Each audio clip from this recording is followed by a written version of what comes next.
네. 지금 전태일 열사 50주기를 맞았는데 앞서 이제 많은 말씀을 나눴습니다.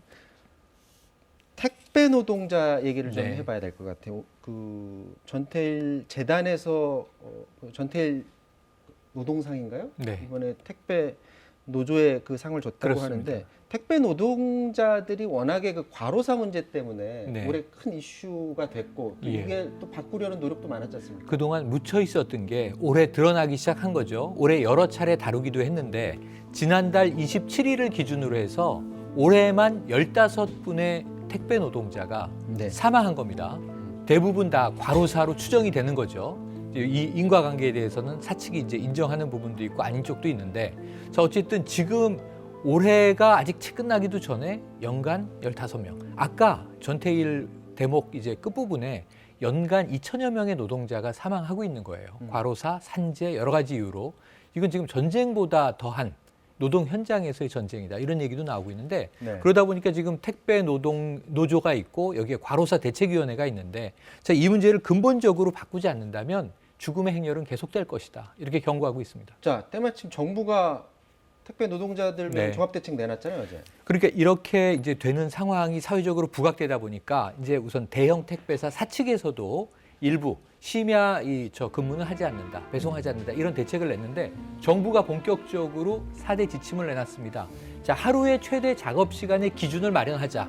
예를 들면 하루에 10시간 이상은 노동하지 못하도록 규제하자. 네. 두 번째는 분류 작업을 개선해서 명확한 세분화하자. 이건 택배 기사들이 가장 고통받는 건데, 하루 뭐 12시간 이상 일을 하면 절반의 시간은 분류하는 것, 상품들을 분류하는 것을 기사들이 해야 된다는 거예요. 이건 사측에서 좀 맡아달라라고 하는 호소고요. 세 번째는 주 5일 작업, 좀 토요일, 일요일은 쉬도록 휴식을 저것만 달라. 돼도 네. 굉장히 큰 변화가 될 수 있을 것 저것만 같아요. 돼도 굉장한 거죠. 지금 일단은 전태일 노동자 시절에 네. 일요일은 쉬게 해달라는 요구가 있었거든요. 지금 토일 정도는 쉬자. 네. 사실은 휴가를 가도 자기 비용으로 가야 되는 고통이 지금 가중돼 있습니다. 네. 자, 이번 정부 대책에 대해서 당사자인 택배 노동자들은 어떤 생각을 하고 있을까요? 한번 들어보도록 하겠습니다. 이게 권고 수준이기 때문에 택배사들이 해도 그만 안 해도 그만 이런 이제 대책의 한계는 분명히 좀 보여지고 있고요. 기존에 합의된 내용도 다 후퇴시키는 내용들이 너무 많이 있어요. 이미 분류 인력이 실질적으로 이제 구체적으로 투입이 되고 있는 상황에서 이걸 다시 노사 간의 이견이 큰 사항으로 되돌려 버렸다는 거죠. 산업안전법과 관련해서도 지금 적용제 신청서가 굉장히 문제가 됐었잖아요. 이미 국회에 폐지 법안이 올라가 있어요. 이 상황이 이럼에도 불구하고 사유를 약간 강화하는 방식으로 적용제 신청서 제도를 유지 온전했다는 점, 산재 보험료를 부과하는 것도 여전히 이제 택배 기사들에게 50%를 부담 지우는 제도를 또다시 이제 유지했다는 점, 노동부 발표는 원청에 대한 면제부로 악용될 여지가 매우 큰 발표다. 자, 그동안 이제 그 택배 노동자들이 개선을 해달라고 요구했던 것 중에 가장 큰 것 네. 중에 하나가 택배 분류 작업이 한 맞습니다. 6, 7시간씩 시간 드는데 이것 맞습니다. 좀 대책 마련해달라고 했고 이번에 그 포함이 됐잖아요. 포함이 됐죠. 근데 여기에 네. 대해서 불만이에요? 포함이 됐는데 지금 이것이 권고 사항입니다. 정부가 강제력을 행사하는 게 아니에요. 안 하면 예, 그만인 그 거죠. 뭐라고 들어있냐면 노사가 합의하여 이 분류 작업을 세분화해서 그 책임 소재를 명확히 한다. 이렇게 돼 있단 말이에요. 네. 그러니까 지금 노동자 쪽에서는, 택배 노조 쪽에서는 정부가 강력하게 개입해서 분류 작업은 회사의 역할이다, 회사의 몫이다라고 분리해주지 않으면 이것은 끊임없이 일이 넘어올 거라는 거고요. 그동안 이제 이런 권고 사항으로 됐을 거라면 벌써 회사가 받아들이지 않았겠는가. 그래서 이것은 근본적인 해결책이 되지 못한다라는 불만을 이야기하고 있습니다. 자, 노동 시간이 줄어들면 네. 이 택배 노동자들 이제 수익이 줄어들잖아요. 맞습니다. 그래서 뭐 택배비 인상 얘기도 지금 나오고 예. 있는데 현재 얼마나 받고 있죠? 깜짝 놀랄 일인 게, 저도 이제 택배를 씁니다만 그러면 이제 배송료 별도, 뭐 무료 배송인 경우에는 이제 고가의 제품들이고 통상 한 2,500원 내외가 붙습니다. 네. 이 중에서 택배 노동자가 배당받는 것은 물건 하나당 700원에서 800원. 그럼 하루에 100개를 이제 나르면 한 이제 7, 8만 원 정도가 되는 거예요. 250개 정도를 이제 정말 한 15시간 이상 일해서 나르면 네. 하루에 한 20만 원 정도 일당이 떨어지는 거예요. 그래서 이제 시간이 줄지 않습니까? 그럼 하루에 200개 이상 이제 나를 수가 없게 되는 거죠. 하루에 뭐 100개, 150개 나른다고 하면 이분들의 소득이 뚝 떨어지게 되는 겁니다.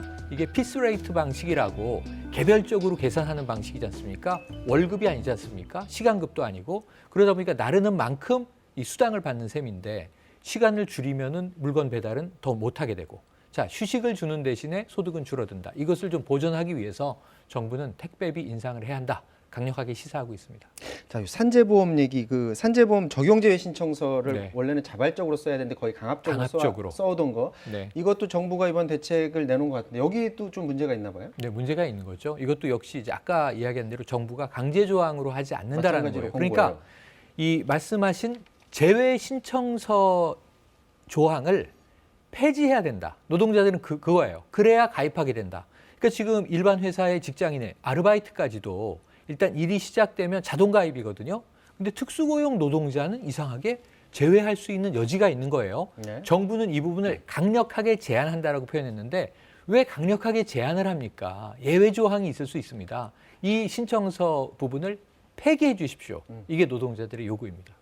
자, 어쨌거나 정부가 이제 대책을 내놓기는 했는데 택배 노동자들은 여전히 불만을 가지고 있습니다. 어떤 네. 부분에 대해서 전반적으로 좀 의견이 네. 접근돼야 될까요? 간단하게 말씀드리면 아까 전태일 여사 50주기와 관련시켜서 자 근로기준법이 있는데 법령은 있는데 지키지 않았던 게 문제예요. 네. 산업화 시절에 70년대. 그런데 지금 택배 노동자들 얘기는 법은 제정돼 있다는 거예요. 우리도 52시간 적용하는 일이다. 그런데 이게 대통령령으로 네. 이 문제 제기가 된 게 10년 동안 개선되지 않고 있다. 대통령령만 바꿔도 우리의 작업 환경은 훨씬 나아질 것이다. 왜 이것을 해주지 않습니까? 라는 거거든요. 그러니까 있는 법이라도 지킬 수 있는 실천 방안을 내달라는 것이 노동자들의 요구가 되겠습니다. 오늘 얘기 여기서 마쳐야 될 것 같습니다. 지금까지 최영일 평론가와 말씀 나눴습니다. 고맙습니다. 고맙습니다. 네, 코로나 신규 확진자가 200명에 육박하고 있습니다. 이 추세대로라면 조만간 거리 두기가 격상될 가능성이 높습니다. 코로나 방역 철저히 하시고 주말 보내시기 바랍니다. 고맙습니다.